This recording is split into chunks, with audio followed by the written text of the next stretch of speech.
Reka twongere tubahe ikaze mu makuru n'ibiganiro byacu bya buri munsi. Nakanya tugiye kugaruka ku makuru agezweho, na makuru abari kugenda avugwa hirya no hino mu bitangazamakuru bitandukanye. Reka tugaruke kuri iyi nkuru ivuga yuko Amerika yafatiye ibihano Joseph Kabila. Ni inkuru dukesha ikinyamakuru cyitwa bwiza.com ikomeza igira iti Leta Zunze Ubumwe za Amerika zatangaje ko zafatiye ibihano Joseph Kabila Kabange wahoze ari perezida wa Repubulika Iharanira Demokarasi ya Kongo. Urwego rw'iki gihugu rushinzwe imari nirwo rwatangaje ko rwafatiye ibihano uriya mugabo wayoboye Kongo Kinshasa mu gihe cy'imyaka 18. Ni nyuma y'uko leta ya RDC yakunze kumushinja guha ubufasha inyeshyamba zo mu mutwe wa M23 umaze imyaka irenga 4 uri mu ntambara nayo.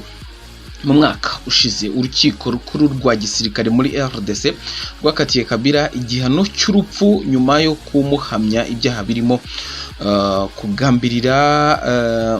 kugambanira igihugu, kujya mu mutwe ugambiriye gukuraho ubutegetsi ndetse n'ibyaha byibasiye inyoko muntu. Byari nyuma yo kugaragara mu mujyi wa Goma. Uyu mujyi ukaba ugenzurwa na M23. Usibye kumukatira urwo gupfa, leta ya RDC yafatiye imitungo ye yose ndetse inasesa ishyaka rye rya PPRD. Amerika ivuga ko yagarutse muri RDC afite umugambi wo guhungabanya guverinoma ya Kongo binyuze mu guha ubufasha AFC M23.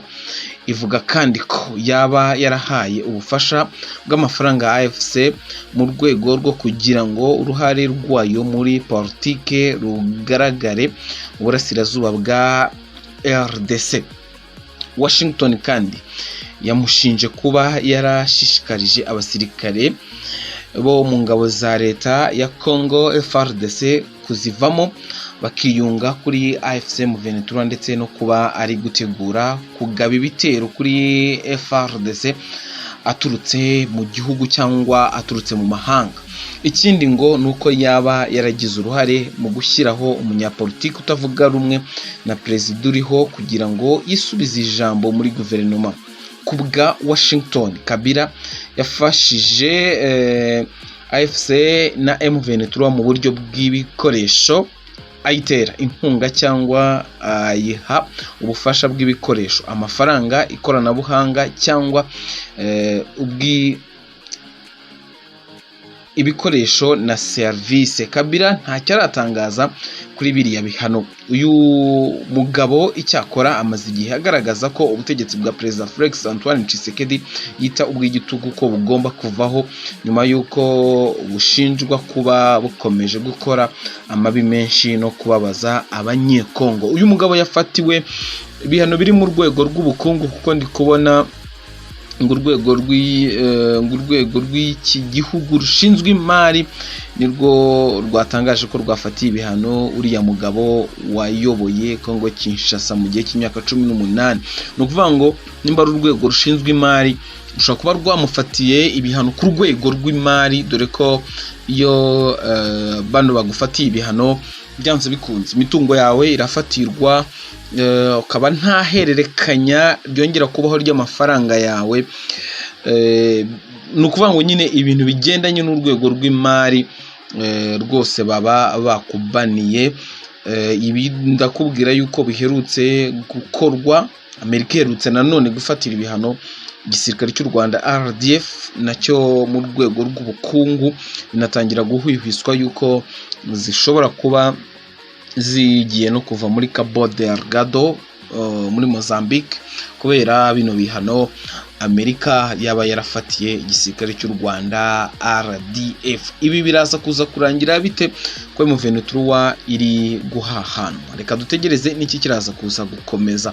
Reka ne gutinda kuri iyi nkuru, tuzayigarukaho mu buryo bunonosoye ku munsi w'ejo.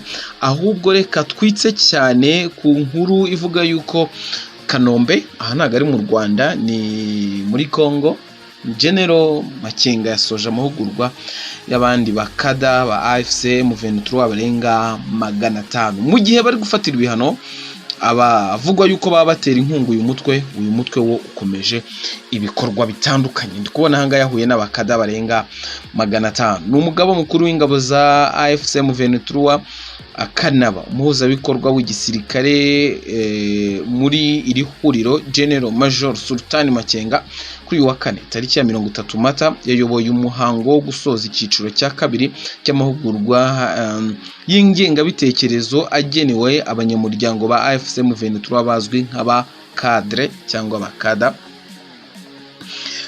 Aya mahugurwa yiswe inteko 002 ngo nimba ari uongozi bora yitabiriwe n'abakada babarirwa muri 534 yaberaga mu kigo cy'amahugurwa cya Kanombe giherereye muri teritwari ya Rucuru. AFC M23 ivuga ko yateguye aya mahugurwa mu rwego rwo gukomeza kubaka no gukomeza imiyoborere ya politike n'ubutegetsi bw'uyu mutwe. Aba bakadre bitabiriye ari amahugurwa baturutse mu bice bitandukanye bigenzurwa na bigize teritwari ya Rucuru birimo na za groupement, imijyi na centre z'ubucuruzi bigize iriya teritwari. Umuvugizi wa AFC M23 Lawrence Kanyuka yatangaje ko binyuze muri iki gikorwa ririya huriro ryongeye kugaragaza ubushake bwaryo bwo guteza imbere imiyoborere ishingiye ku myitwarire myiza, ubumenyi bwa politike n'ubwitange ku gihugu. General Makenga mu mpanuro yagejeje kuri bariya abanyamuryango yashimangiye akamaro k'ingengabitekerezo nk'ishingiro y'ibikorwa bya politike n'igisirikare bifite umurongo uhamye. Yasabye kujya bagaragaza indangagaciro zirimo inshingano, ubunyangamugayo no kwegera abaturage mu kazi kabo ka buri munsi mu gihe igihugu kiri mu bihe by'intambara. Yavuze ko byatewe n'ubutegetsi bwa Kinshasa. AFC M23 yavuze ko uriya muhango ugaragaza kandi ubushake bwa AFC M23 bwo gukomeza gushinga imizi mu bice igenzura no kuzamura abayobozi bashya baho bashobora guteza imbere umushinga wa politiki uhamye utandukanye n'imikorere yanenzwe y'ubutegetsi buriho i Kinshasa. Abakadre ba AFC M23 basoje amahugurwa kuri wa kane bariyongereye kuri bagenzi babo bayasoje mu cyumweru gishize. Amakuru avuga ko aba bayobozi bagomba koherezwa mu bice bitandukanye bya AFC M23 yabohoje ndetse n'ibyo iteganya kuzabohoza mu minsi iri imbere. Ni ukuvuga ngo urugamba rugize rute rurakomeje kuko M23 yateganya kuba hari n'ibindi bice yabohoza bidatinze cyane cyangwa hadaciye kabiri. Ngayo nguko ibyo by'amakuru yarari kuvugwa muri Repubulika Iharanira Demokarasi ya Kongo. Twatangiye tubabwira yuko Joseph Kabila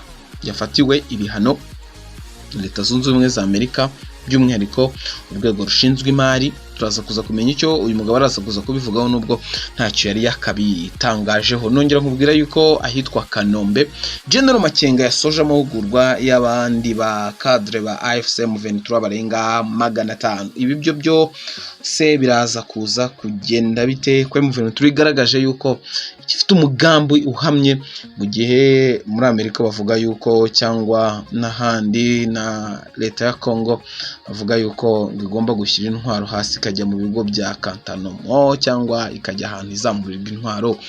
Biraza kuza kugenda bite? Ngayo nguko jubana natwe mu makuru n'ibiganiro byacu bya buri munsi. Ushobora kuba ari bwo bwa mbere, nimba ari bwo bwa mbere kanda kuri subscription kugira ngo hatazagira amakuru agucika. Ndabakunda cyane, niyo mpamvu madi hano.